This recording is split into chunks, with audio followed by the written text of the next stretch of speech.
At some point in everyone's life, they will experience the loss of someone close to them. However, it's not as common for young people to experience such a loss, and we don't have much research on how young people grieve. My name is Mac Dungan, and I personally lost my mom when I was 18. So because of this, I wanted a better idea of how bereaved young people communicate their grief and how they experience it.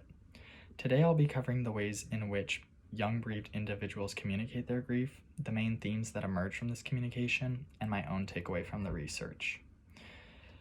The research article by Cohen and Samp 2018, titled Grief Communication, Exploring Disclosure and Avoidance Across the Developmental Spectrum, discusses the ways in which bereaved youth communicate and process grief. The researchers observed the coping mechanisms of topic avoidance, self-disclosure, and the dual process model of coping, which involves both confrontation and avoidance of loss-oriented stressors and restoration-oriented stressors. Data was collected through in-depth interviews between two groups. Group 1 were children age 18 and younger who had experienced the loss of someone close to them, and Group 2 were young adults age 18 and older who had experienced the loss of someone close to them. The topic that this research expands upon is that of perception and expression of the self, including how youth make sense of the events around them and how they communicate these perceptions. The researchers were studying two questions. Question 1 was, do young individuals disclose, avoid, or oscillate between disclosure and avoidance throughout the grief process? And question 2 was, what themes emerge when young bereaved individuals communicate about their experiences with grief and loss? Researchers found that young individuals varied in their responses to grief, and the answer to question 2 was that 4 main themes emerged that influence how bereaved youth communicated and perceived grief.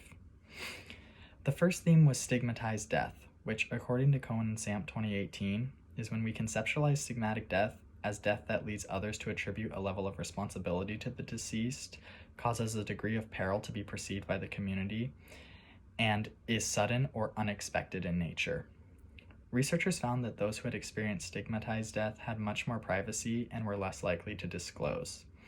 This topic avoidance could be a form of protection to avoid feeling ashamed or to avoid scrutiny from others. The second theme was religiosity, which proved very important in grief communication. Often religiosity led to disclosure because religion offers a language to discuss grief and a sense of purpose for death. Bereaved youth who believed in a higher power also reported feeling less isolated. They oscillated more between confrontation stressors and restoration stressors, as they were able to celebrate and commemorate the death, while also looking at opportunities to grow from it. The third theme was social satisfaction support.